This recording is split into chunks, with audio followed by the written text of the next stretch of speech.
Hey everybody, welcome to this special one-on-one with Kat playing Finley. Hello. So, where we left off in the fall festival, Finley was going to basically live in the castle, Calem and around there. So, you're moving in, right? Right. So, I'm gonna say it's like that evening. When you first showed up at the castle, Enelion and Calem led you to your room, which was Andrei's old room, but it's been mostly cleared out. So, like, what would Finley bring to make this room her own? Well, I know that um, she doesn't have too much on her. She does have some trophies of things that she's fought. Um, so I'd say she's not much of a decorator. I don't think she's very artistic. I think she's pretty straightforward. Um, but she'd probably have like a claw or something, and then she'd like place it on a table, and she'd be like, "Yeah, it looks good right there." And then she like gets like another little thing and puts it in another corner. It's like, "Yeah, that makes me look cool." But it's pretty bare. She wouldn't bring too much because she doesn't have that much with her. Um, Oh. like Uh, hmm? she doesn't. It's not that like she can't have it. She just doesn't find the need for much. That's fair. I think Calem would, like, offer to change the wall color for her. So, like, whatever color walls she wanted. Hmm. Well, first off, she'd be like, of course, this wall color is perfectly suitable. You don't need to change it if you don't want to. Finley, it's gray. Like, any color, whatever you want, it's fine. Um, are you sure? Absolutely. I want you to feel comfortable. Okay. Thank you, Your Majesty. Navy blue. Okay. And you, like, he casts a spell and the walls turn navy blue. Illusions, my dude. That is so cool. You're so talented. This is just a minor illusion. It's fine. It's not a big deal. What are you talking about? It looks so cool. It looks blue. Thank you so much. It's such an honor. It's no problem, Lieutenant. I'm gonna. We're washing your sheets right now, so uh, I'll be back in a few minutes with those, and then you can. Well, Enelion's already asleep because it's what 7 o'clock at night. Yeah, he's passed out by now. uh, Rose is doing whatever she does. Zagreus and Nath are on nightly patrol, so you could catch them outside if you want. Wait. Uh, Out of game. Out of game. That was an accident. uh, But you could tell that was B. 100% an accident. Uh, You can find them outside if you wanted to go talk to them. Otherwise, so long as you don't make enough noise to wake up an alien, you can kind of go where you want. I mean, mind the spirits like Llothor, but oh, and also if there's someone roaming around that doesn't look like anybody you know, make sure it's not Jay because he is a doppelganger. do do I do anything about the doppelganger? Jay's chill. He just kind of stays in our basement and smokes weed. What? Yeah, it's a long story. Do you just let intruders into the castle to threaten your safety? Jay's a special case. Earlier in the year, when the frost curse was a problem, uh, we were attacked by doppelgangers, and Rowan used a calm emotion spell. So the doppelganger was magically chilled out, and for some reason they just never unchilled. We named him Jay, and because he didn't have a name, and he decided to live in the castle and just kind of hang around and smoke. What if I think he buys off of Janice. what what if he unchills? Should I kill him? No, he's fine. He already has a job with Angel now. He works with Angel at the at their news agency. So I think it's safe to say he's pretty much like at this point it's not even magic anymore. At this point he just kind of likes living here. That is exceptionally strange. Yeah, welcome to Timshil. Well, what are you going to be doing, Prince Calem? Well, finishing washing your sheets first of all, like I said. Rose and I are handling that one. Uh Sari's going away to her weekend with Abix. I'm sticking around this time to kind of help you get integrated. Um, so I might go there I might stop by Sari's for a little bit and say my goodbyes for the weekend. I should be back fairly soon. It's Sari doesn't live far. I can walk it. It's no problem. Um, and I'll be back in like an hour. And at that point, your sheets should be done. And I can put them on your bed. And whenever you want to sleep, you can. And I'm probably going to chill out, read a book. Uh, maybe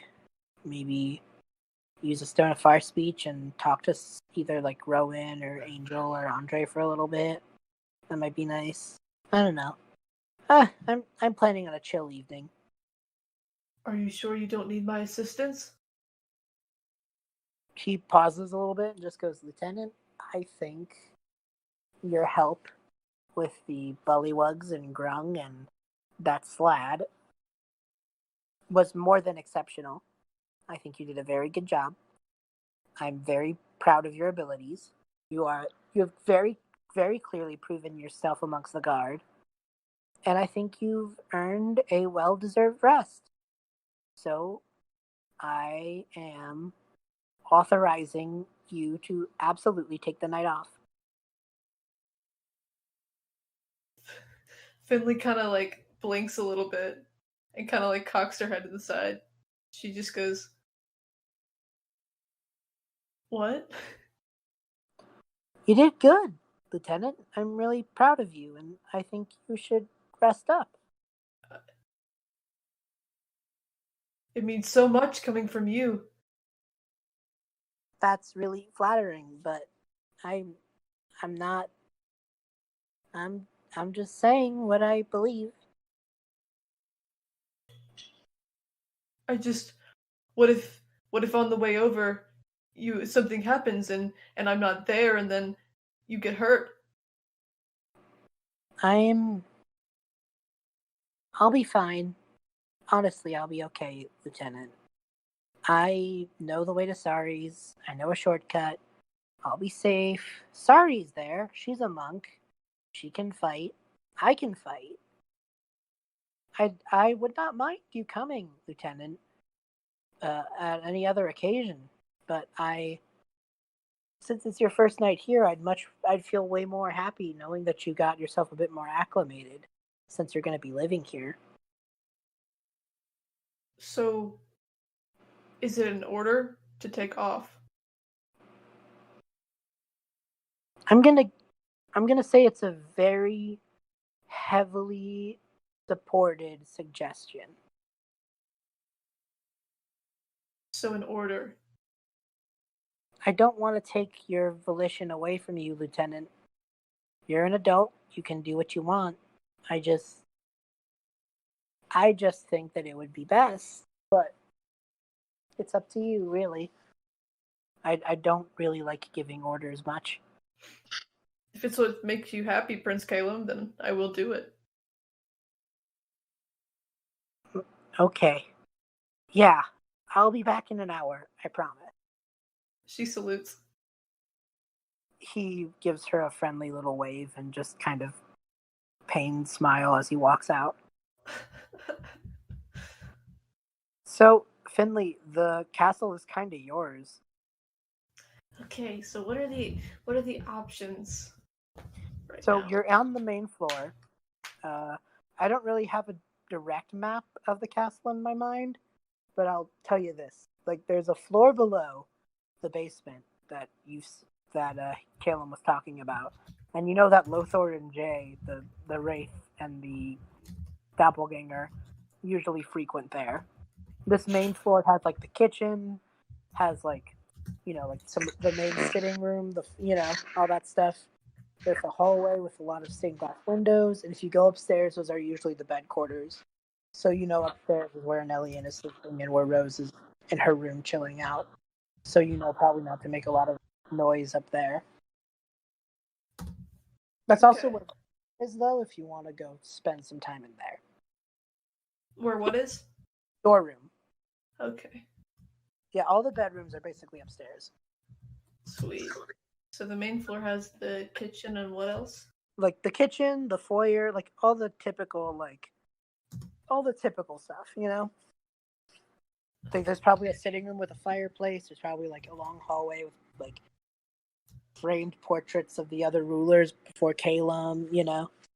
Oh, well, she's probably gonna check that out. Your typical castle stuff. Heck yeah. She's not used to typical castle stuff, so she's gonna explore the heck. Okay. Um, Is there anything in specifics you think she'd be looking for? um, I think that she would probably be looking for anything uh pertaining to the war. Yeah. So there's probably quite a bit of that stuff there.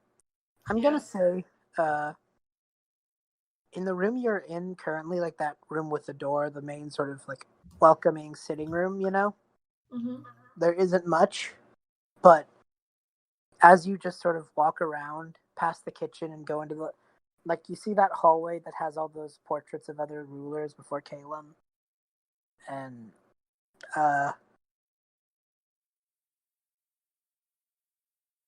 I'm gonna say that you don't really recognize a lot of them before, like, obviously Calem's father is there, Yeah. even though everyone knows the story of the king who ended up siding with the dragon, you know, Yeah. betrayed his people and left Calem in charge. Touchy subject. Yeah, you could actually see his is the only portrait that has like some drapery over it. But beforehand, there are some different groups there that aren't moon elves. You see like a tiefling.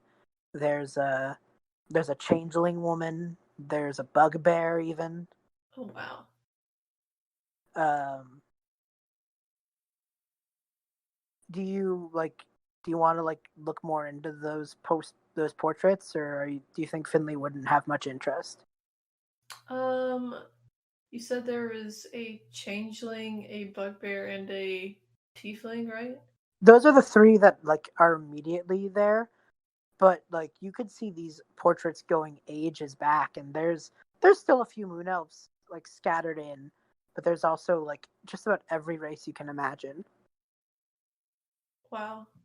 I honestly think she just sort of look at it.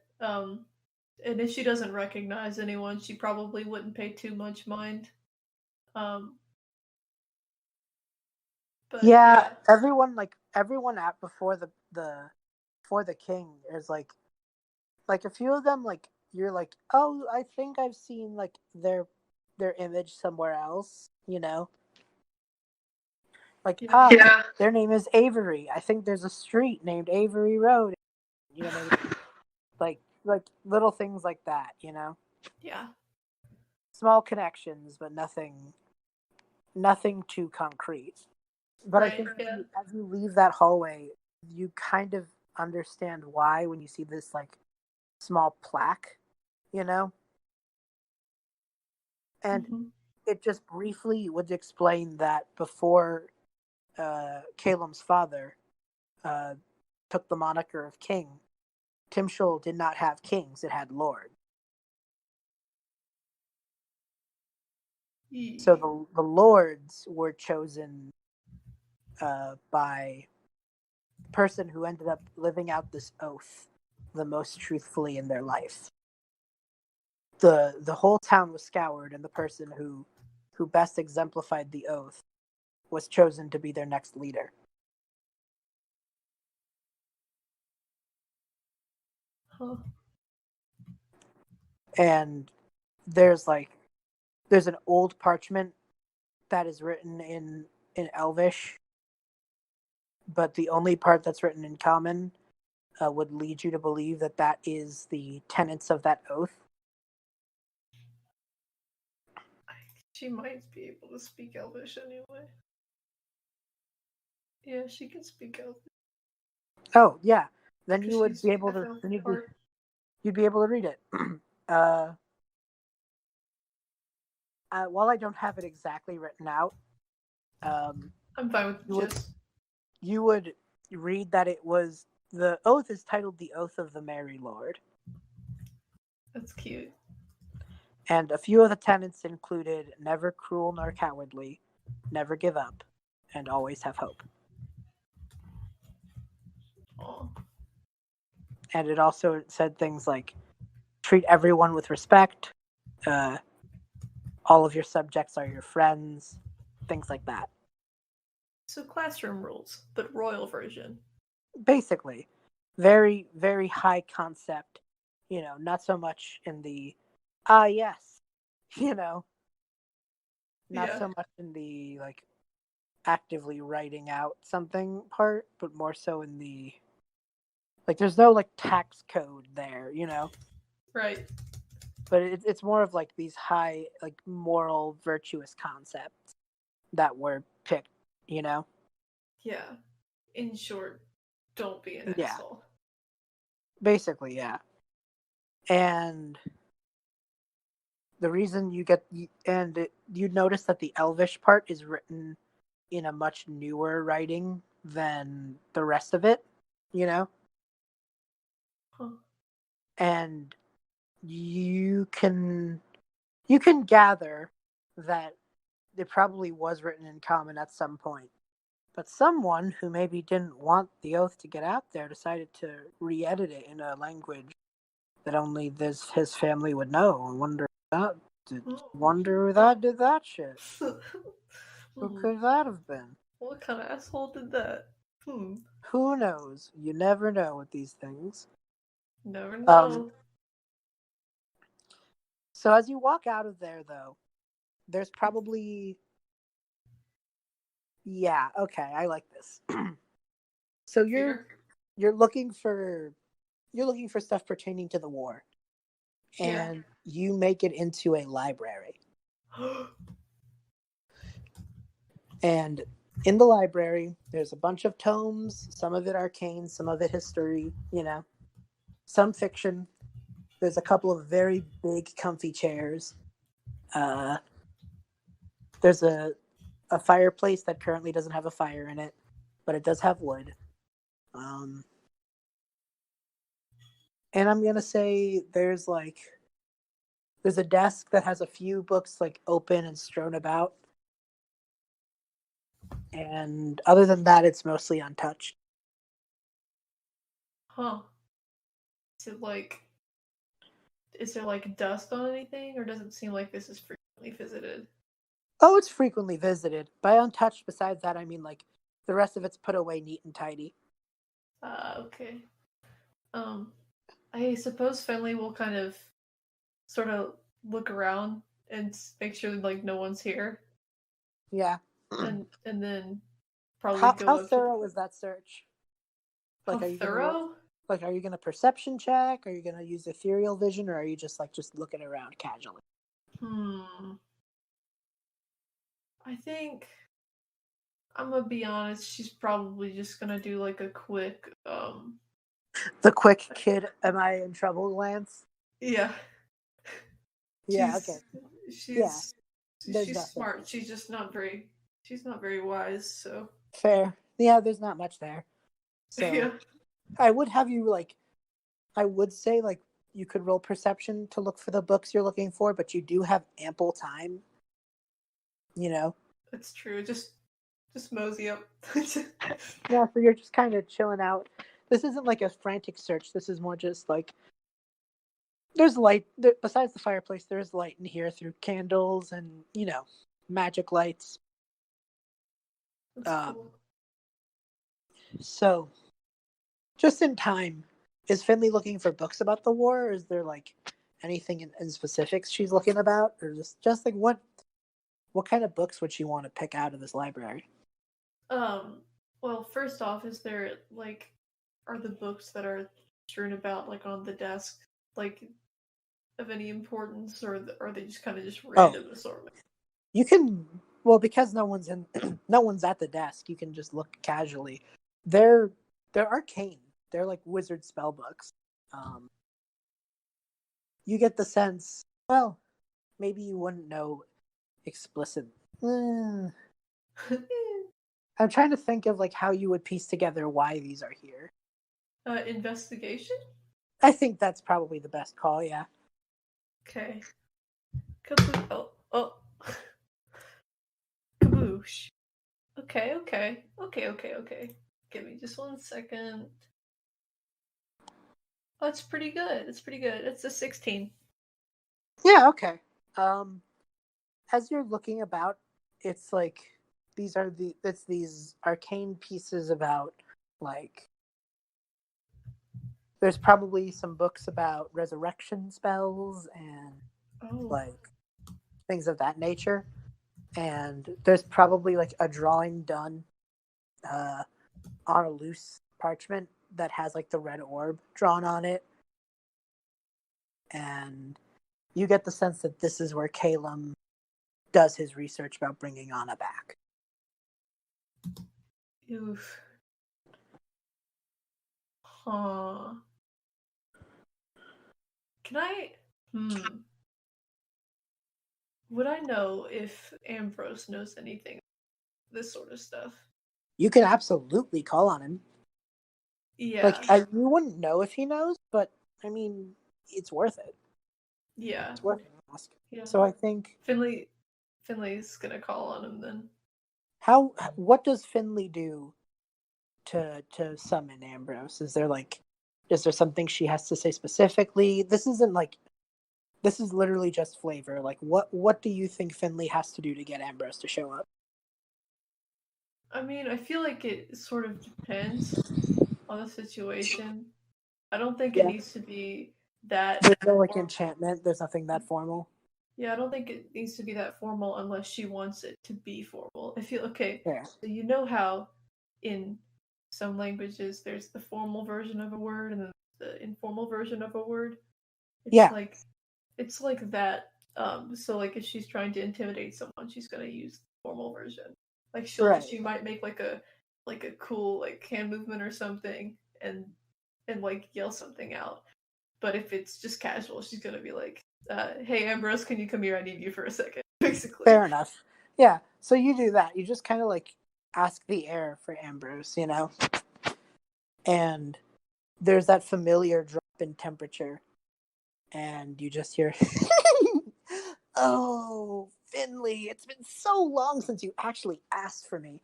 What we got here?" He's doing the motions of cracking his non-existent bones, Does it make noises or is it just silent? There's no noise. He's just stretching. Jeez. I was wondering if you knew anything about these books right here, talking of resurrection and things. I figured since you were not living, you might have some clue. Yeah. He kind of thinks about it for a moment and just goes, yeah, I can give them a quick glance over and tell you what I find. If you could do that, that'd be very good, thank you. No problem. Now, in return, Oh my god. it's nothing big. I You always do this. just feel like it'd be nice since we're getting our own room. I feel like it'd be good business if maybe I got like bed or something. You I you're not don't don't you don't even need a you what? You don't even need a place. Like It doesn't need to be big. I'm just saying, like, if you could just like have an extra pillow somewhere in your room, that'd be cool.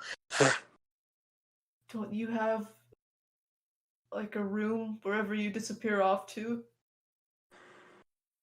Like in my mindscape or whatever. It's not like that, Finley. This is a new stage in our lives together, and I wanted to be part of that. So Okay, I'm sorry. I didn't mean to be insensitive. I'm just kind of okay, tense right now. it's okay. I'll tell. All right. Tell you what, I'll give these things the glance over because because you've taken me this far. If you can get an extra pillow in your room, great. I'd appreciate. But this one's on the house, I guess. And he Thank does you. one more stretch and just says, "Let me see what we got here." And just see him like wand dive mode, and like his ghostly self hits the book and vanishes into the book. Oh, that's dope as heck, dude. And as that happens, the book itself kind of pales and the paper starts to crumple as if aged. And you just hear from the book just like, "Oh, hmm, what is this boy looking into? This is some dark shit." Keep your wits about you, Lieutenant. I got this. I'll I'll be with you shortly. What's going on? It's just resurrection spells, different rituals, stuff like that. Some of it's sanctioned, some of it less so.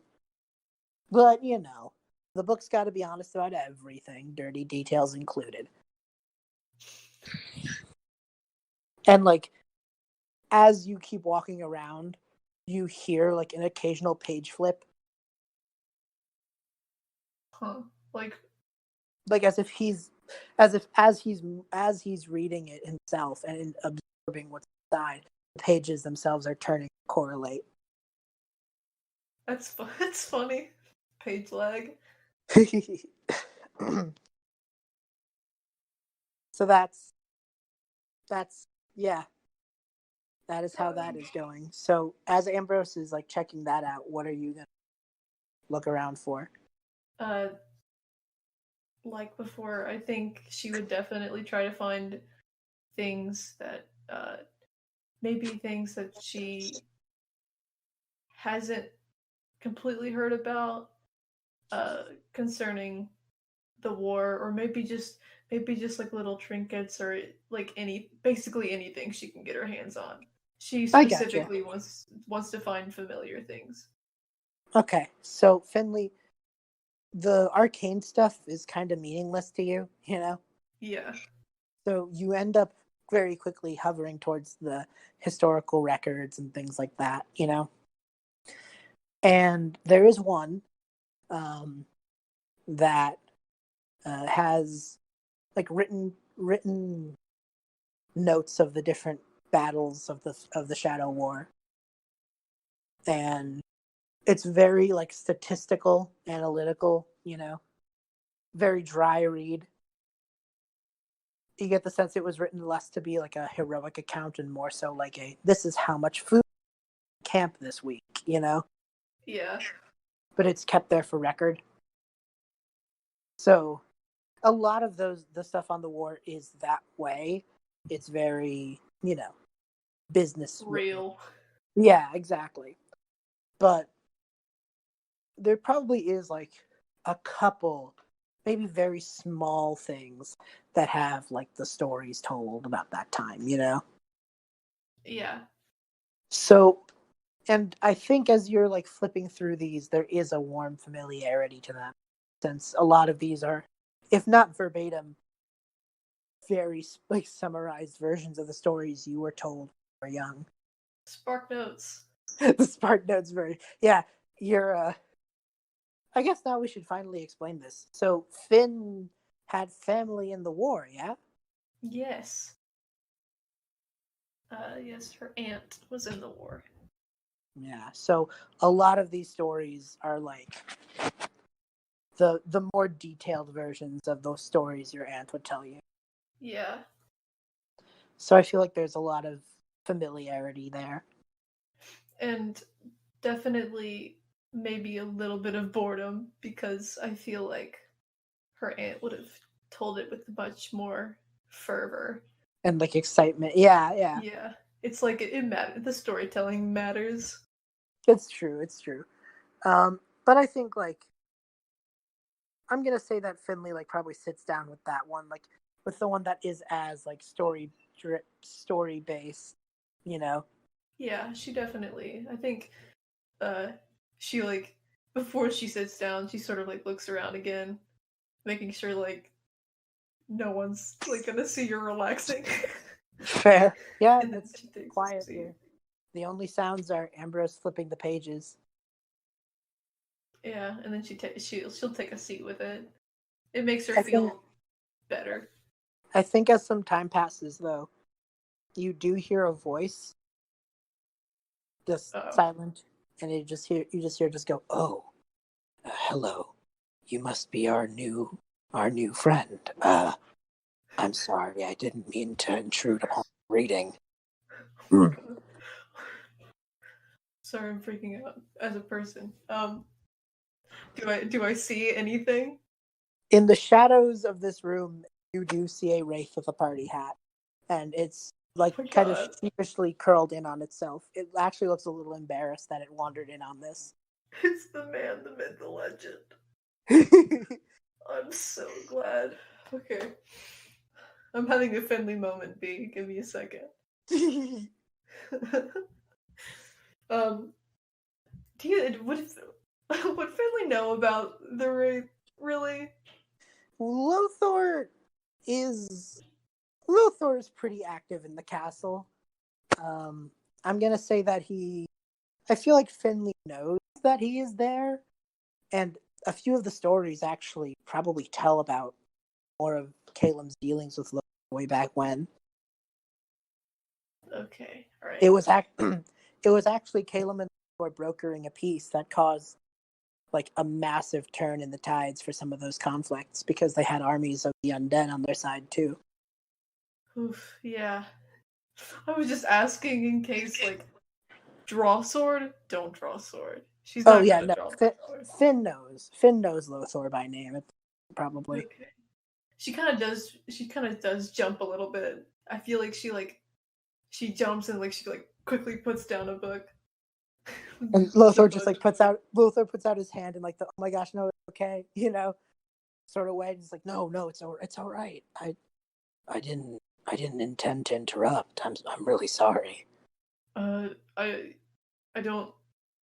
You weren't. I don't think you were. Uh, I don't think you were interrupting anything. I wasn't doing anything. What? He looks down at like the book in your hands, like it's okay to. You can read. It's a library. It's what it's for. Uh, do you come here a lot then? It helps sometimes. Helps. Yeah, there's a lot. There's a lot happening in town and in general. and I still remember when I was living Furbolg, so it's kind of good to catch myself up on everything that's been going on. Well, it's certainly very quiet. That is how I like things. You see him, two looks, and just very, very gingerly, moves his hand into the shelf, and to meet him in a way that, if anyone remembers the first time Llothor appeared, a spectral version of that book, appears in his hands. He seems to float to it. Not the chair, the other side of the room, actually. He's very courteous in the situation. Oh. And, kind of floats by with the spectral book, and there's some more silence, and then he hears pages turning, and he just goes, is someone else here? And you just see Ambrose's head peek out of the book, just looks over to Llothor and just goes, "Oh, shit." No, nothing. Nope. We've been had. We forgot. Abort mission. Llothor just was like, "No, it's okay. You can read. It's what the library's for." Even sneaky reading. I suppose here for anyone who's here to look at. So you are here, therefore you can look at it. Are you going to tell Prince Calem? He wouldn't care. He wouldn't? No, if it was a book he didn't want you to see, he'd keep it in his room. I'm sorry, this is me as a person getting an idea. I'm sorry, that was a very evil laugh. It's okay. He just but you just see Lo kick back in this chair with, and it's a rocking chair, so it is making the rocking movements and sounds as this wraith just sits and relaxes. Hmm.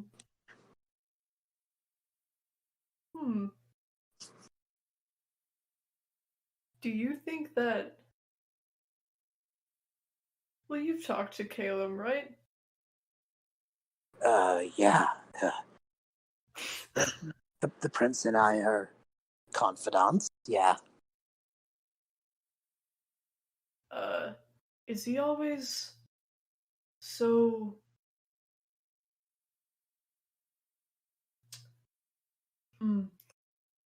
nervous? Puny? Slightly? Yeah. Defo that. He is for sure that. I was just making sure, because I was never told those things. Yeah, funny how that works, isn't it? Yeah. At the end of the day, any stories you hear about anybody aren't truth. Calem is just a young prince doing his best. Stories that embellish his eloquence or power might not grasp the fact that he, at the end of the day, is mortal.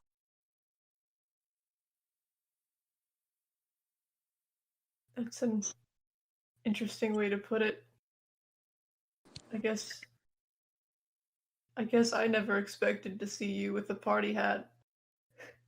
So that's pretty good. It was a weird day, but it reminds me of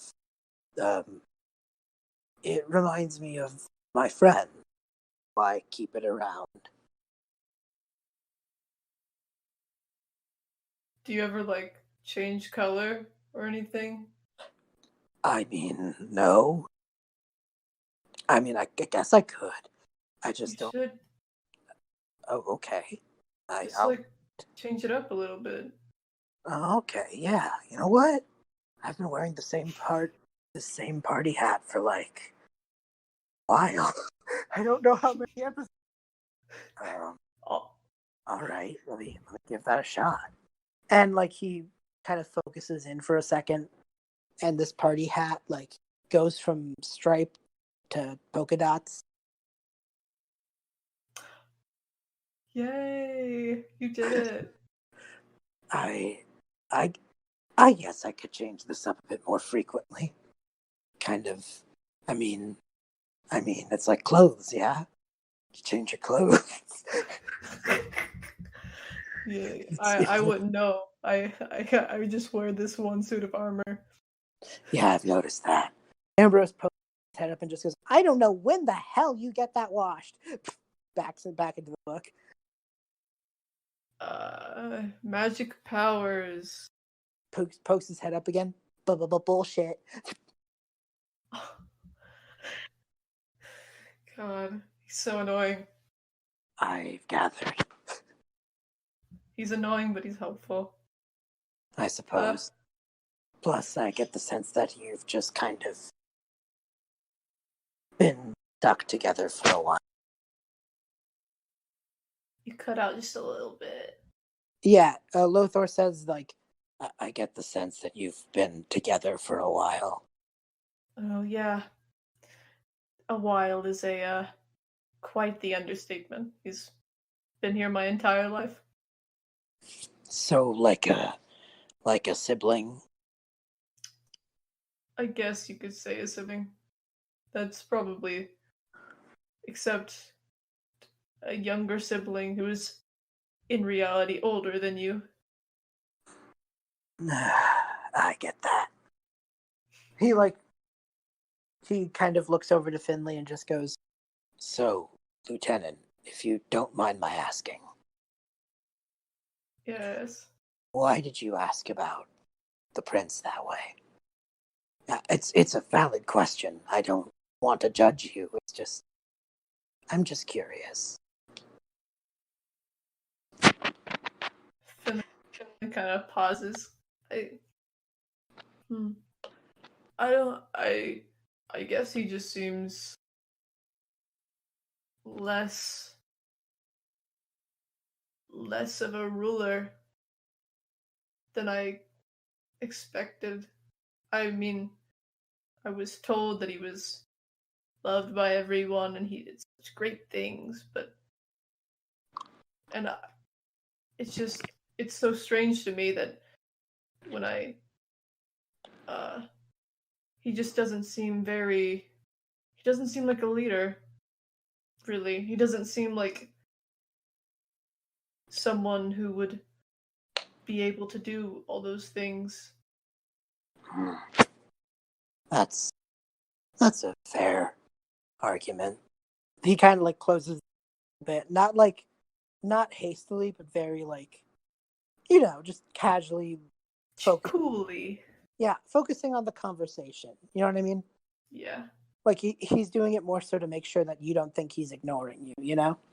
Therapy time with Llothor? I guess. And he just kind of like looks over and just goes, that's a safe, I could see that. But again, no one, one thing only, you know? I'm a horrifying creature of undead resonance, and I also wear a party hat. So you look really good in the party hat. You can pull it off very nicely. Thank you. I do try. I mean, take Jay for example. He was once working for a coven of hags to end the kingdom, and now he smokes weed in the basement. You know, when you put it into words like that. Character development, everyone. Welcome to the Frostwalkers podcast. Welcome to Tim Show. Jesus. So, yeah, the point I was trying to make is that no one's one thing, you know? I suppose. I guess it's It's just strange. I mean, look at yourself, Lieutenant. You're an up-and-coming guardsman with a lot of potential, a lot of raw power, and yet here you are reading stories that you've probably heard from your family and asking about a prince. You know, you're the strong, powerful guard who likes to by a fire and read a good story. Is this an insult or? Oh no, God no. God's above anything but. It's what makes you different. Finley kind of like nods a little bit. She doesn't really know how to respond to this. I guess. It's okay to be different, good even. Why be like everybody else? Everybody else kind of tends to suck. I mean, I suppose that's true. I kind of have lived with being different when your hair is always floating and you can't braid it ever because it's always floating, and you'll never be able to have a full braid in your hair for once in your life because it's floating all the time. Ambrose's head pokes out. I've offered, but I don't have royal hands. It's the thought that counts, I guess. I still appreciate Ambrose, even if you are annoying sometimes. He just goes like, also this book is done, and he flips into the next one. Thank you. Llothor just kind of like looks around awkwardly, but then just goes like, no, I get it. It's how it is sometimes. It's all right. You're still yourself. It's okay. That really means a lot. I'm glad. Is there anything I can do to point you in a direction if you're still planning to look around, or if you're planning to spend the evening in the library? That's a good use of an evening, in my opinion. Well, I'm sure there's plenty of books I can read, but I also have been ordered, or how did he say, strongly suggested to take the day off. So it might be nice to explore some other places. That sounds like a good idea. Well, there's not much else on the main floor. You can head downstairs. Just mind the substance and the severe board games. Jay does not clean. I play board games with Jay, and he refuses to clean up, and I don't have tutorial. So, a lot of board games on the floor. I see. Are weapons needed? I don't think so. Just make sure you don't step on any of the game pieces. Those will hurt like hell. I will try to do that. To not do that, actually, yeah. Yeah, that's a good idea. Yeah. Well, this has been an interesting conversation, Lieutenant. If you ever need to talk, you know where to find me. And he just keeps reading. With that, Finley's gonna kind of do like a little awkward, like it's not a salute at this point. It's just kind of like a bye kind of thing. Yeah. And Llothor sees that and gives you a 2-fingered ghostly salute and just goes, by the way, if it makes you feel any better, I was literally the first captain of the guard for this kingdom, and I think you're doing a pretty bang-up job as a guardsman. Oh. Finley, thank you so much. I don't really know what I've done to deserve that compliment, but I still appreciate it. Yeah. I'm glad you do. Where's your friend? You just see Ambrose poke out of the ceiling and just go, got bored. Where'd you go? Wouldn't you like to know? Wouldn't you like to know, Ghost Girl? He lowers himself a bit and just goes bye, Ghost Dad. What? What? And as Ambrose floats away, he just goes, that's gonna leave him confused for weeks. You can't do that to every single ghost you see. Ah, man. Okay, but think about it. I screwed with Andrei. I've messed with. I think I'm on a. I suppose. I think that's what you live for, is trickery. Oh, well, live for is a pretty rude term, Finn. I'm sorry. But no, you're right. I mean, my jokes are to die for, so. She's definitely trying to cover up a laugh there. He just goes, so where are we off to, Lieutenant? We're gonna bash some pots and pans in Enelion's bedroom? What's the plan?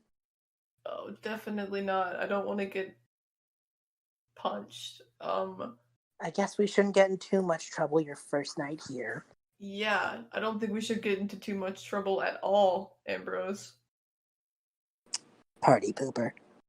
I'm smart. That's what I am. I feel like as you start walking down the stairs, Ambrose goes, every party needs a pooper. That's why they invited. Oh my god. Please stop. As you reach the bottom of the stairs, Ambrose just fades off a bit and just goes all right, I'll be here when you need me. Bye-bye, dingus. I heard that. At least I'm still alive. She's gonna go down. She's gonna look. What's going on downstairs? There's a doppelganger in its blue doppelgangered form, strewn about long form, basically couch, strewn conscious on it, surrounded by board games, and a tossed over deck that he was playing solitaire with. Oh my gosh.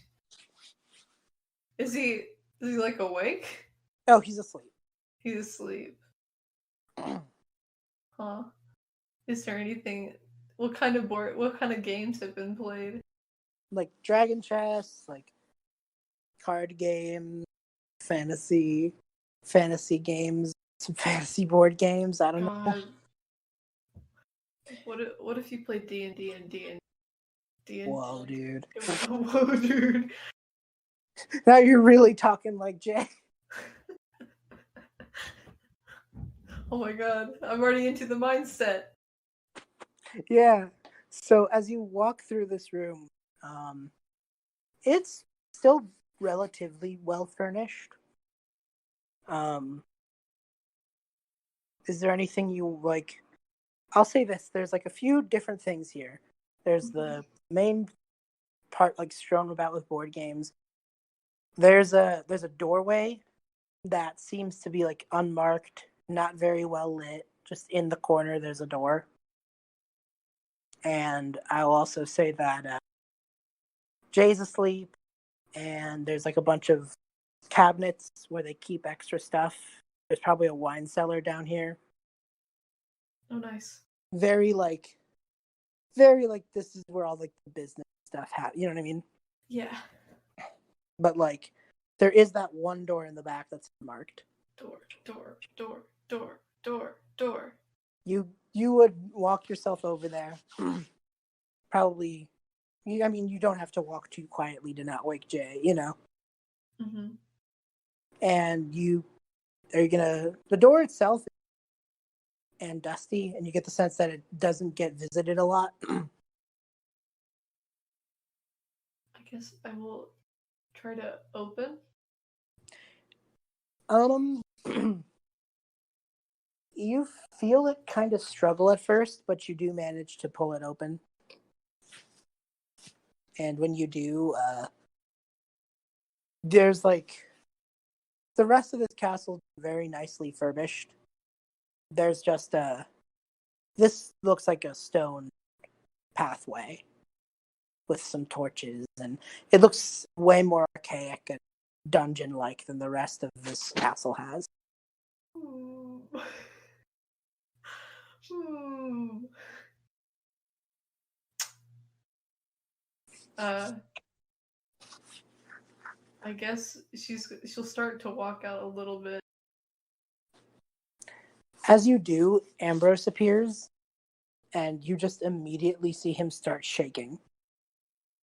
Whoa. What's going on? I don't really know. All I know is there's some messed up stuff here. I can't really give you exacts. Give me a little bit. I'm gonna go dark for a little, but I'll get back to you. And he disappears again.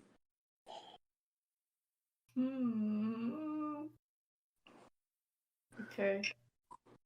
I guess she'll keep going, and I guess keep an eye out for traps. You don't really need to, Okay. but as you do, you reach like one hallway, like a corridor basically, where there's a gated part of the next door. Not like a regular pull open door. There's like metal bars and a gate. Oh. Ooh. Huh. And you can read Elvish. So written in Elvish on the sides are the words catacomb.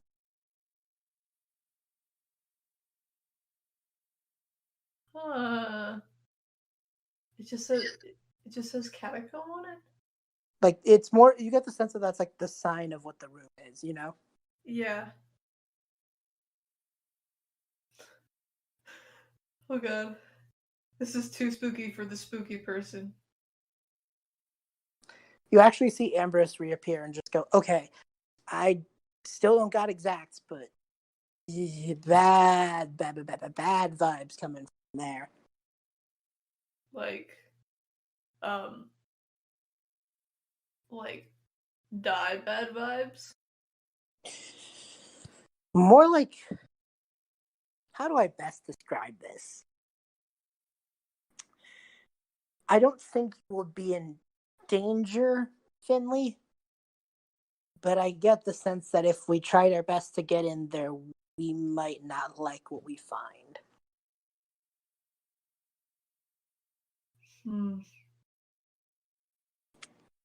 Well, we can try and get in. Yeah, I mean, you just see him like kind of shake himself and just like, what am I saying? There's a creepy, spooky corridor and two idiots willing to go through it, right? Right? Right. Are you gonna be okay? Yeah. I'll be fine. We've handled guard duty. We can handle this. Whatever it is. Exactly. I have a big sword that I just got. So True. All right. Let me see what I can do about this. And you just see his arms like stretch from where he is, like the gate bars. And like he wraps his arms around them very like noodle style. Oh my god, I love him. And as he does so, he starts like floating himself backwards, and you can actually sense pulling happening. That's cool. By the way, B. Yeah. I'm just imagining Calem coming back. It's like, I've been gone for 5 minutes. What the actual shit? Uh, And like as Ambrose keeps doing this, Finley, you start to notice that he is making like a dent big enough that maybe you can like creep in. I will try to do that then. Okay. I'm gonna say with Ambrose's continued work and the fact that you can gaseous form, Yes. I think you managed to go through with relative ease. And Ambrose kind of sees you do that and then uses his stretched out self to basically slingshot himself in. Like he lets go with like a push forward and flies himself through the bar. Ambrose destroys all physics, and I'm totally into it. And like as he starts like stopping his movement, his arms slowly stretch back into a normal portion. That's very impressive. Thank you. The laws of physics are my bitch. What the fuck? He like puffs up his hair a little bit. God, it's too classy. Shall we go on then? I guess so. All right, let me see what we got here. And he like, you see his like ghostly form float around, just goes, God, all these lights are ancient. And like he goes, and that's coming from me. And eventually just goes like, finally, a torch in here that manages to work. And like there's like a bit of a sound. The torch finally lights up. And you see is in fact catacomb. These like mass graves, and there seems to be inscription every once in a while. Huh. I will try to read some of those. You go to, and you'd think they would be in Elvish like the other things, but it's in a script even you can't recognize. And I say that, not even knowing languages, there's no way in hell you can make out what this shit is. Oh, spooky writing. Spooky ancient writing. What are you gonna do?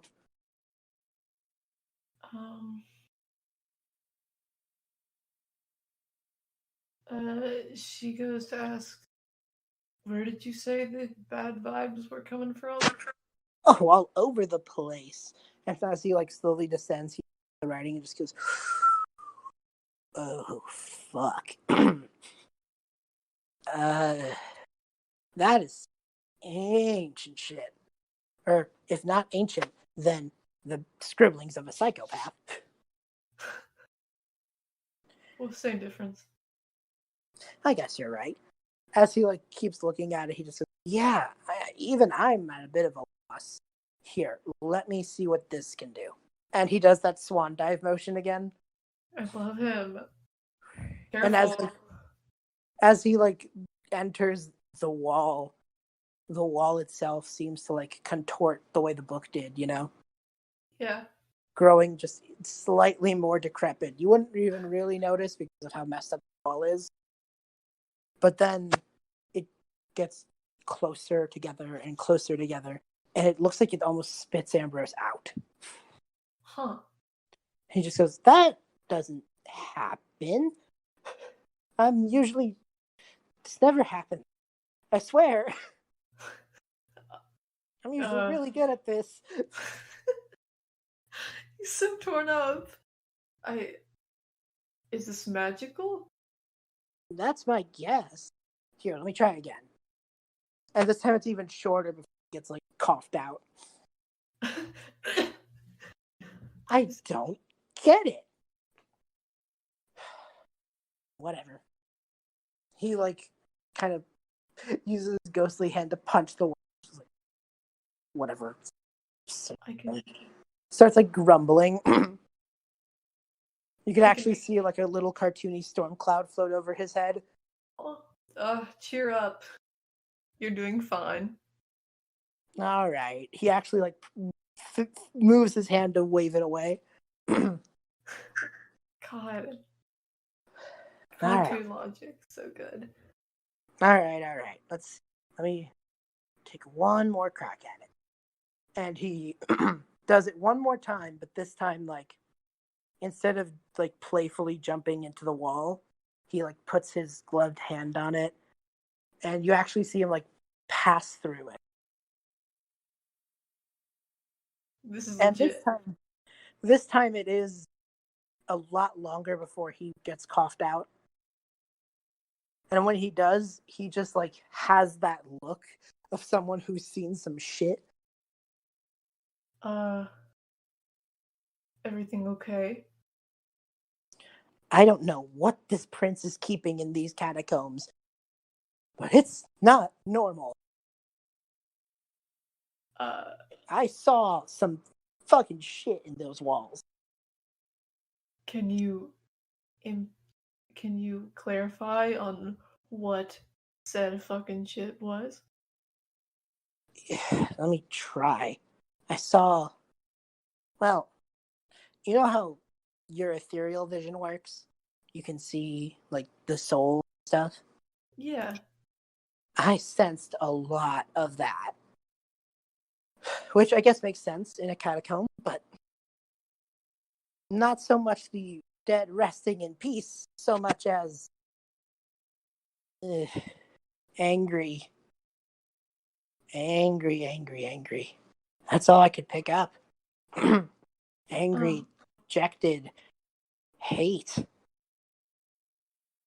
I think Finley is going to actually use her ethereal vision to see what she sees. You do that, and I like to imagine, because Finley has like the black, the white eyes. Mm-hmm.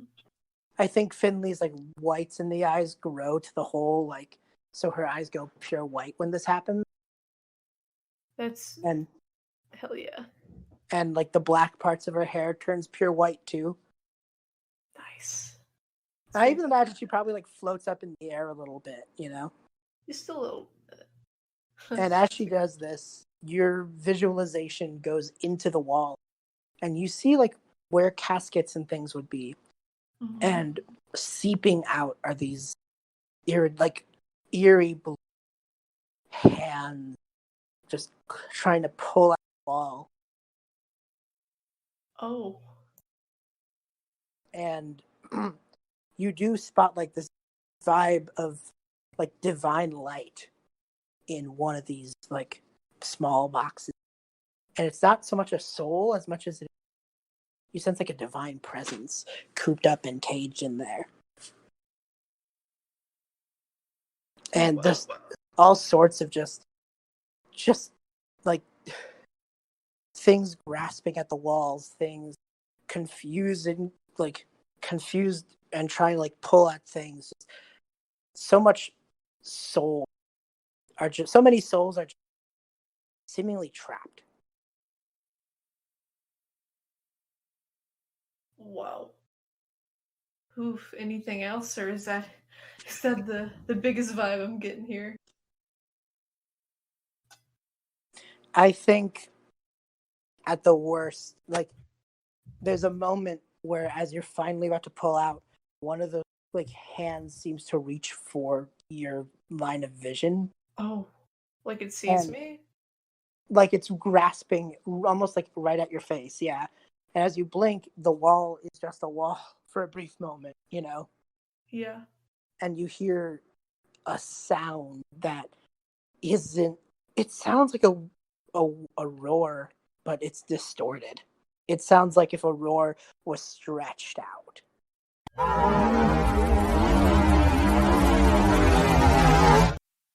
Oh god, yeah. Okay.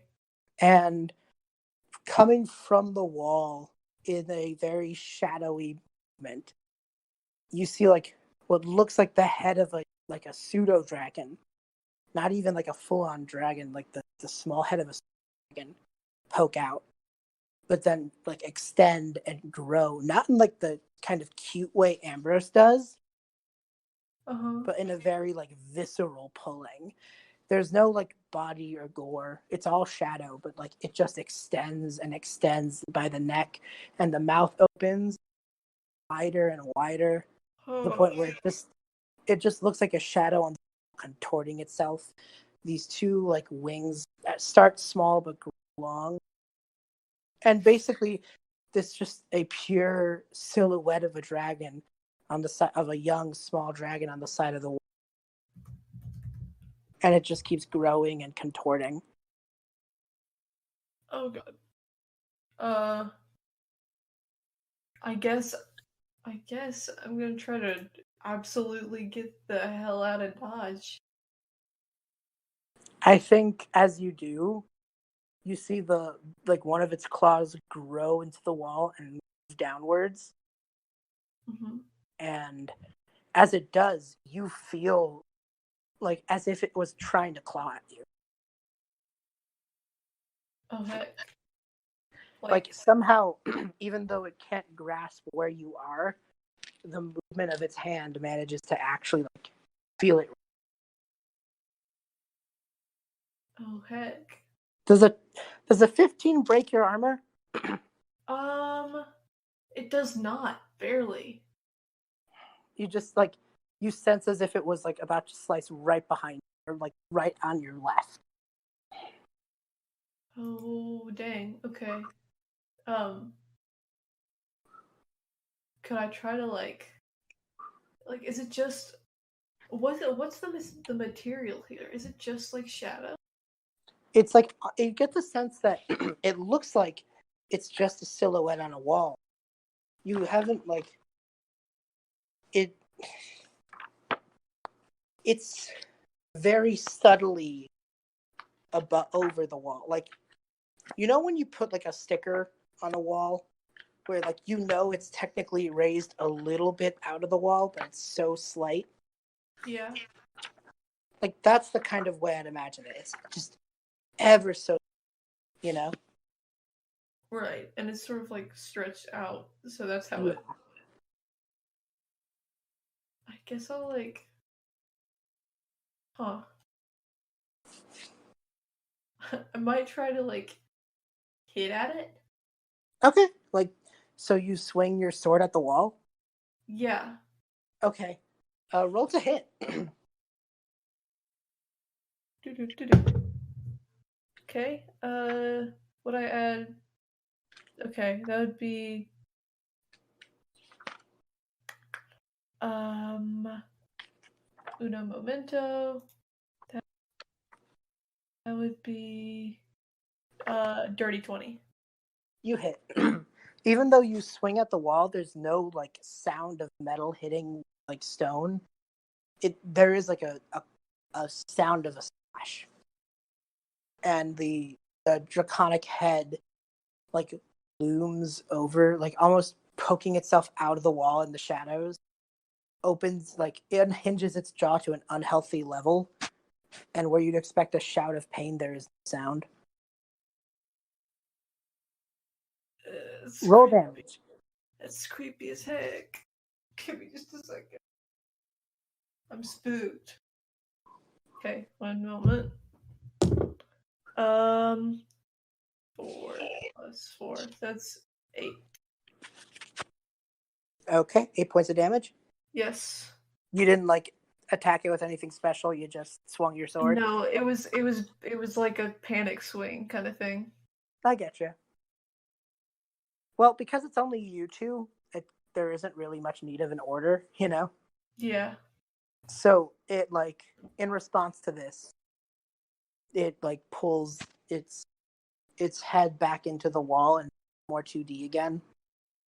But as it stretches longer and it almost it looks as if this thing was had form and mass, it would be stretching out so much that you'd start to see tears, but there is no.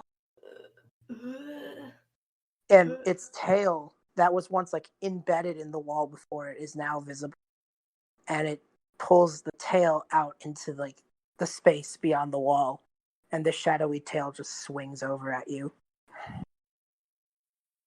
Oh heck. That's an 18. Oh yeah. Okay. You take 7 points of damage from the tail. Okay. Do Aethero resist necrotic? Let me see. I don't think so. I think that's Azamar. I don't believe they do. No. I think that might be an Azamar thing. But yeah, no, it's just 7 points of damage. Alright. That would be... Okay, got it. Is there anything you want to do in response? Yes. Um. Do. 1 second. I'm sorry about this transition time. I'm trying my best. It's okay. I'm going to cast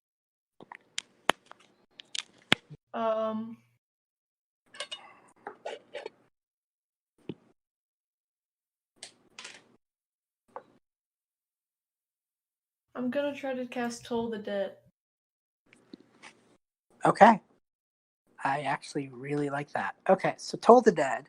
That's a. Let me check. That is a wisdom saving throw. Yeah. Yeah, so this creature fails that. So Finley, you focus your magic, and this the word that the spell list uses is the Dolores Bell. This very slow, low, and ominous bell rings from nowhere. And you look with your ethereal vision, and you actually see Ambrose has turned himself into a bell. Oh. That's so cool. And as that happens, because it has taken damage, you get to roll a d12. No, wait, you are above 5th level, so roll 2 d12s for damage. Okay. Alright. That was a 9. Oof. And that was a 8. That's 17. So, yes. As that, you can see that manages to, really affect it.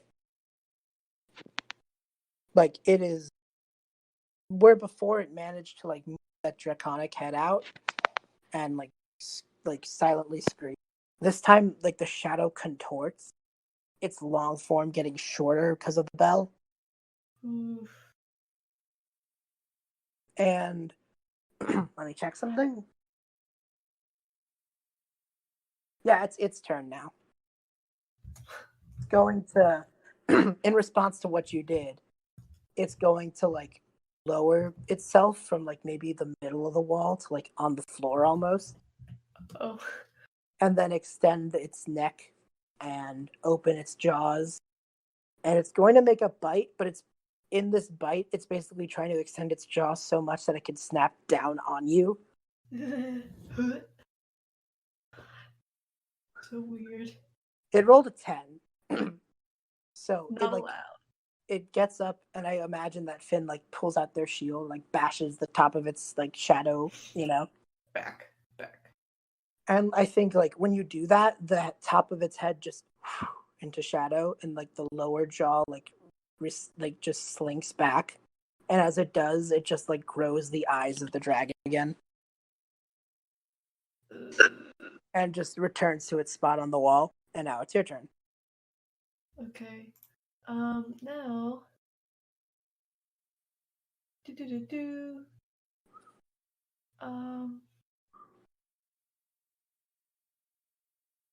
I'm gonna say that Ambrose is using what little magic a ghost has to seal up that wall again, ethereally speaking, Yeah. Basically trying to get this thing back to where it was. Less that, more so making sure nothing else comes out. Yeah. It's when that thing opened, it was because you and Ambrose left an ethereal tear, Yeah, So Ambrose is pulling down that tear, Yeah. Yeah. Oof, we done messed up a little bit. I suppose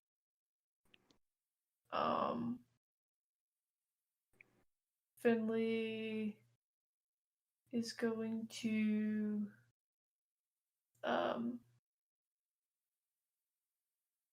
take out the fancy voice. Okay. So you're gonna are you just gonna hit with that? Actually, I don't know. It's just like hitting the wall. Hitting the wall is probably not a good idea. So, It worked last time. You did manage with the regular sword to swing into that thing for damage. okay, then I'll just do that. I might as well use the sword, the fancy sword, for something. Yeah, the Sword of War and Peace. War is fire and peace is lightning, I think, which is a weird thing, but that's the way it was written. So, you have any like no, peace was radiant. That makes more sense. War was fire and peace was radiant. Do you have an inkling which side you want to hit with? Probably radiant. Okay, roll to hit. Oh, nice. 18. You do succeed and hit it. Sweet. So, damage. it would be the equivalent of a great sword. So 2d6. 2d what? 2d6. It's the equivalent of a great sword. Sweet. Oops, 6 and 3. So 9. 9.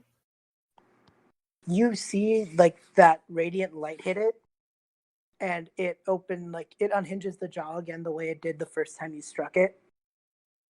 And actually part of the shadow is gone now. Like the tail and hind legs are now just not Ugh. and it's like you see the head like crane backwards 360 degrees as the shadowy self. Like 2D though, like on the wall, Yeah. And it notices and it like maneuvers its whole self so that way it looks like it's like looking from before it was like 2D flat on the wall hieroglyphic-esque, like on the side. It has maneuvered itself now so that way the head is looking directly at you from the wall as if someone drew it at that perspective. And the jaw unhinges again and you actually feel like necrotic energy coming out of it, almost like a breath weapon. Uh-oh. So make a Constitution save. Constitution. Let's go. Okay. Oh boy. 11. You're taking. Wow, that was actually really bad. Like as in I rolled bad. All in all, that was 8 damage. Okay. How am I Bear doing? in mind, the attack was 46, and I only managed to do 8. Oof. And so, like Finley, you take that little damage from from this attack, and its head now slumps to the floor, seemingly like drained by doing that. Oh heck. Is it still quote up? Yeah, it by eyes I mean like white in the shadow, Yeah. It is seemingly still its eyes, quote unquote, are seemingly still open, but it is like its head is now like on part with the floor. It looks like it's a shadow on the floor and less a shadow on. But like the rest of the body is still on the wall. It's just the head, the shadow of the head has slumped all the way down from the midpoint of the wall down to the floor, and like the pointing part of the head, the triangular draconic is jutting out of the floor. Wow. Its neck is extending extremely long, like down. Man, this dragon is very glitchy. So Finley, as you're like preparing yourself for what you're about to do, Mm-hmm. you hear something from behind you, and at first you're terrified because something else, But then you see a ray of frost come at the shadow on the wall. And it hits the shadow on the wall, not stuff on the floor, for 8 points of damage. And Calem walks up beside you, and he looks really upset. Uh-oh. Not like not you can't tell if it's at you or at the situation in general, but you just know he doesn't look happy. His ears are drooped, his hair is like purposely covering his eyes a little bit. Oh. He looks like he doesn't want to be here right now. Oh. So it's your turn, but Calem has done extra damage to it. alright. Finley is gonna Eldritch Blast this motherfucker. I like this. So your thing is the Hexblade. And so a little thing about that for a moment. Just a little tangent. Because the Raven Queen is known to have forged the first of the Hexblades, many sages speculate that she and this force are one and the same. So as you call upon this Eldritch Blast, it takes this like black and white chromatic coloring instead of your typical reds or greens. And as it appears and fires at this creature, it's a hit, but yeah. Roll the hit, but roll with advantage. Advantage? Nice. For flavor. Because, I mean, Hexblades are typically servants of the Raven Queen, and this thing is a thing beyond death, so you're using her powers for exactly what she'd want you to be. Oh, nice, oh, nice, oh, nice. 22 to hit. Whew, yeah. So roll your... Because it's a cantrip, it would be 2d10, yeah? Yes. Yes. Okay. It is 2 beams. So, yeah, that's how it makes sense. So it's 2 of the... Okay, so you fire it off as 1, and it splits, and as it does, like, black plume comes from where the split happened. So it starts as 1, crackles off into 2, and where the crack off happens, there's like this puff of black energy that almost resembles feathers. And the 2 hit, so roll your 2d10s. Okay. First one was 6. Mm-hmm. Second one is 5. So it's 11 points. So you do that, and as these 2 hit, there's that plume of black feathers again, and the creature unhinges its jaw one last time, and it's just white, and the eyes seem to grow, and the white just consumes the shadow, and it seems to just sort of close in on itself, and then it's just gone. And as it closes in on itself, it makes a similar horrific version of that roar, except it just seems way more jarbled and wrong.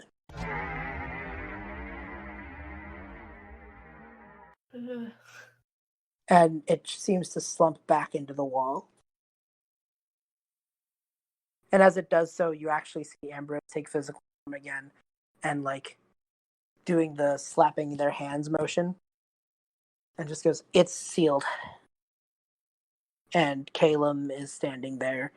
His hand, like, he hasn't put down his staff. It is still outstretched. And he just, again, looks like he does not want to be there. What was that? That is a conversation. Let's not be here while we do it. Okay? Okay. And he would lead you out back to the library. Llothor would be gone, but he'd have you take a sit. He'd set up the fire, and he'd just go, "I know you have a lot of questions about what that was." A lot is an understatement. I want to open with that's not my doing. I would never do that. It's another mess I've inherited.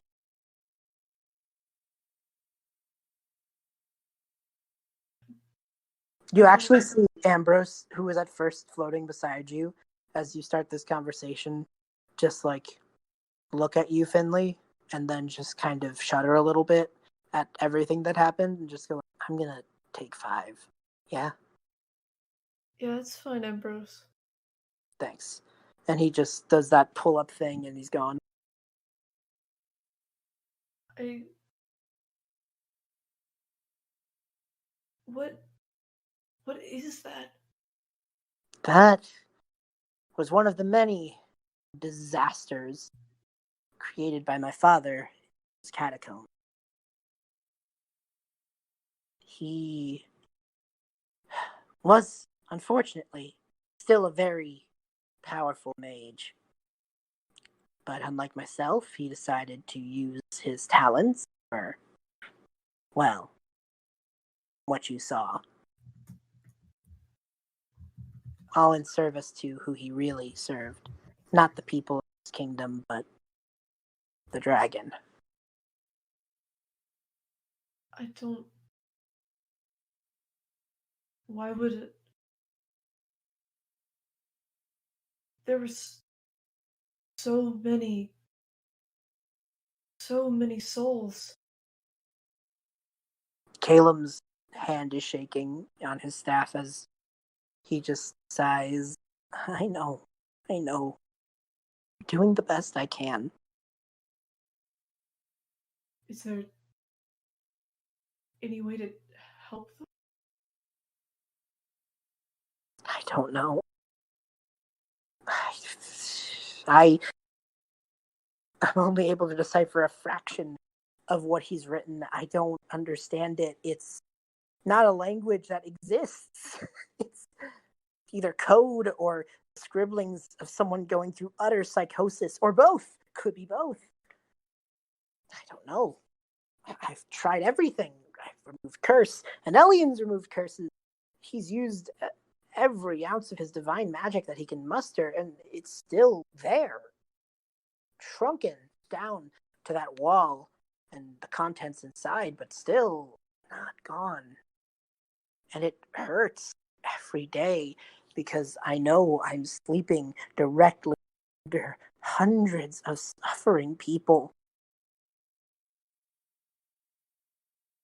It sounds But like it sounds like that you're kind of blaming yourself for not being able to fix it. I do my best to fix it. It's what I'm supposed to do. What a leader does for the people he cares about. He helps them. I can't help those people. They were probably good people, Finley. But you've helped so many people. I don't understand why I don't think that you should be blaming yourself for not being able to fix this. I've never seen anything like this before. And you're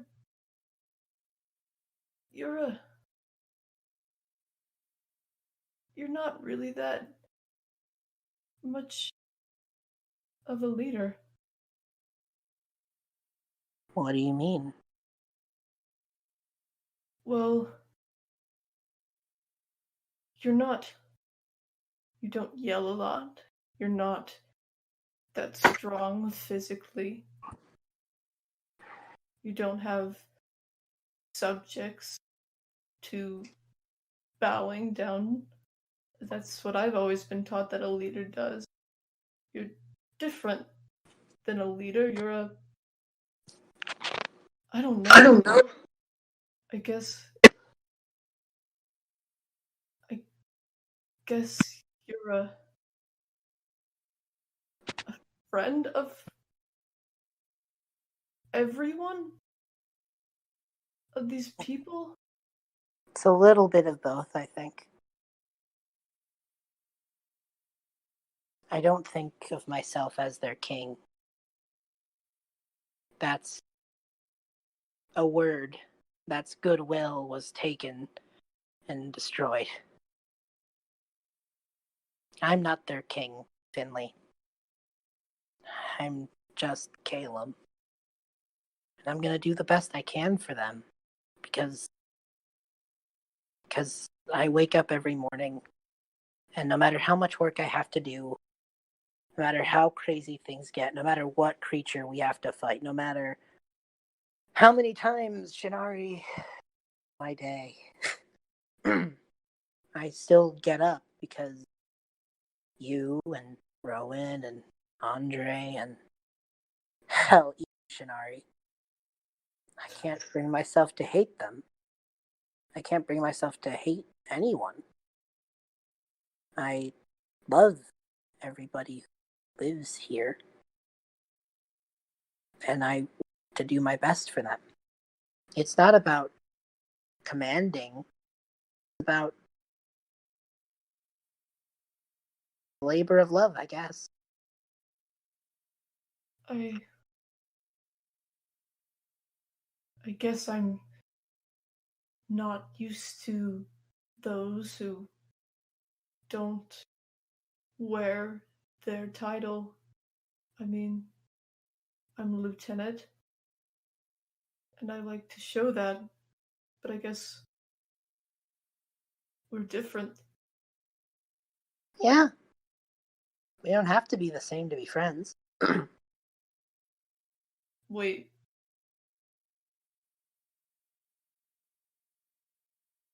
You Yeah. can you consider me a friend?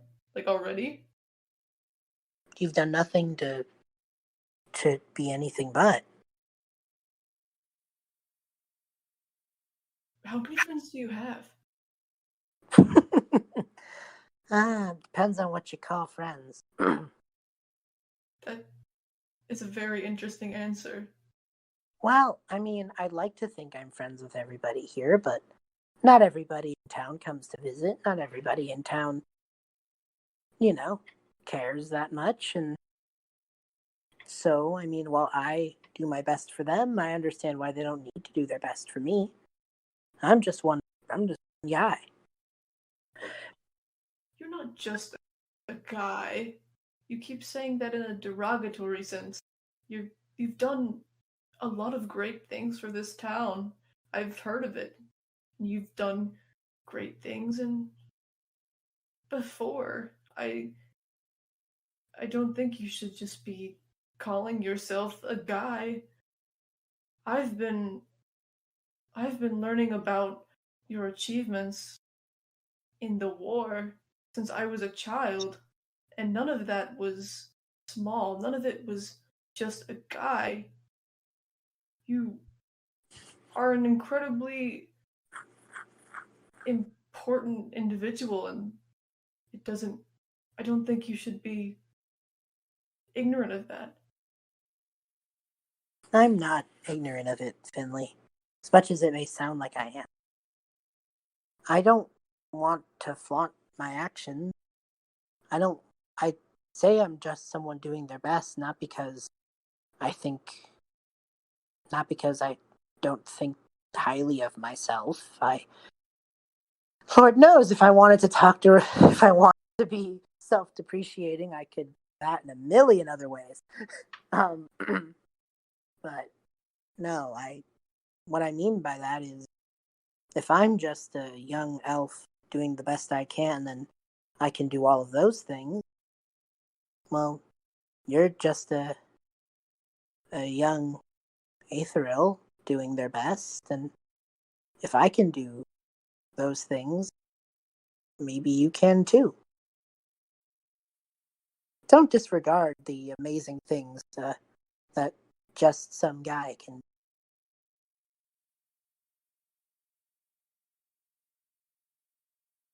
Finley kind of just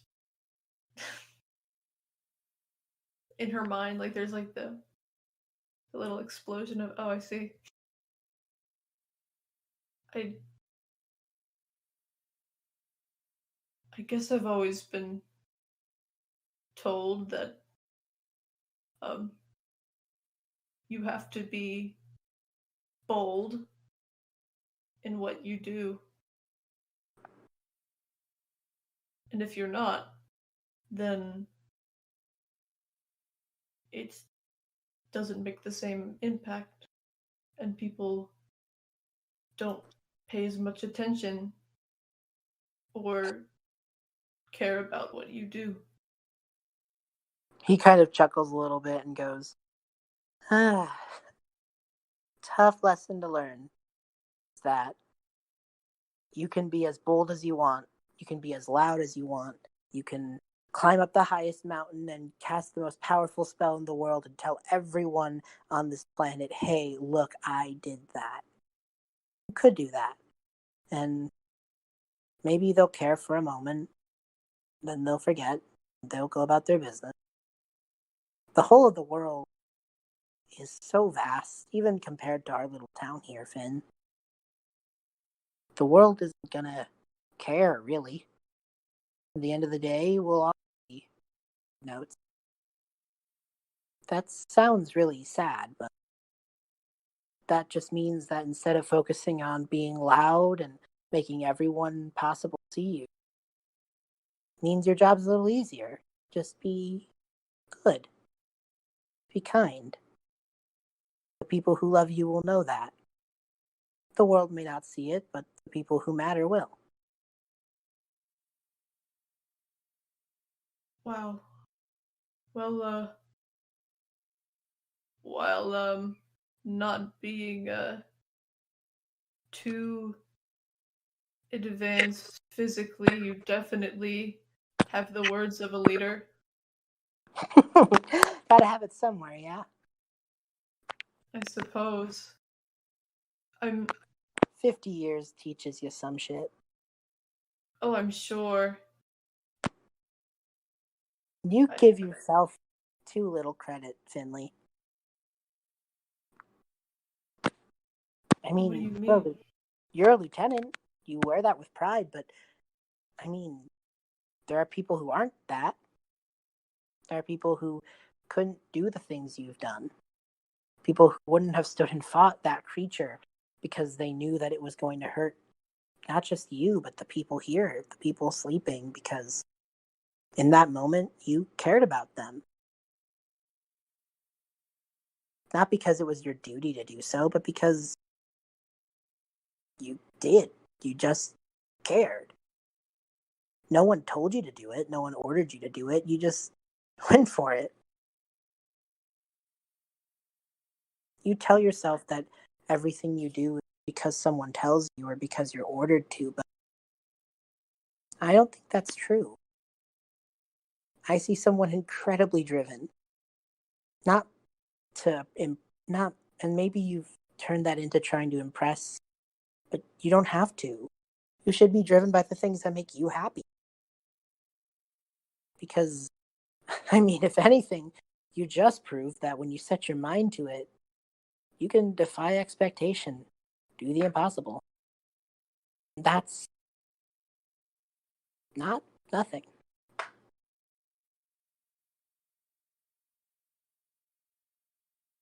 Well, thank you, Calem.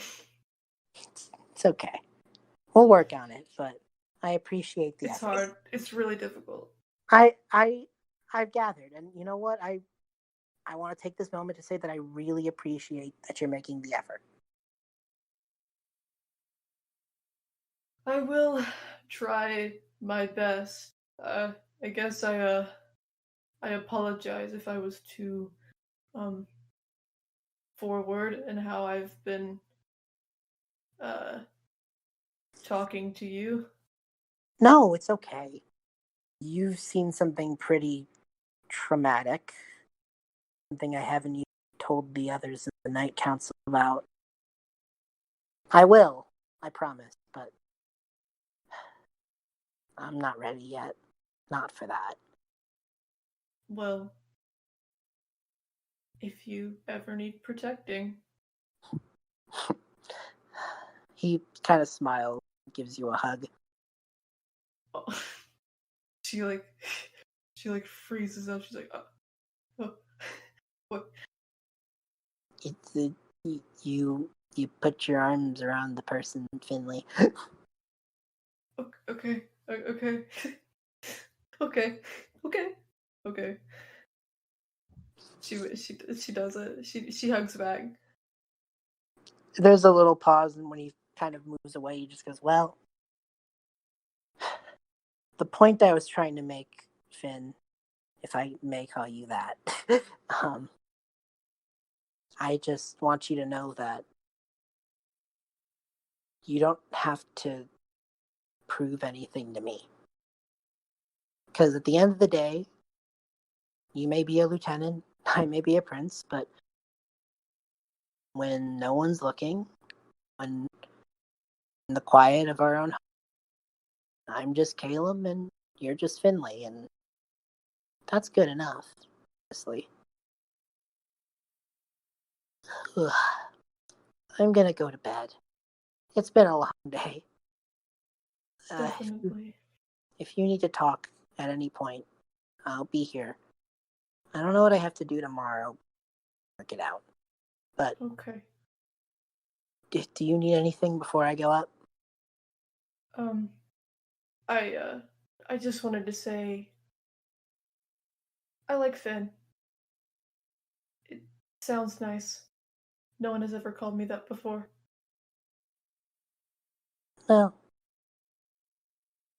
Well, I'm glad you don't mind it.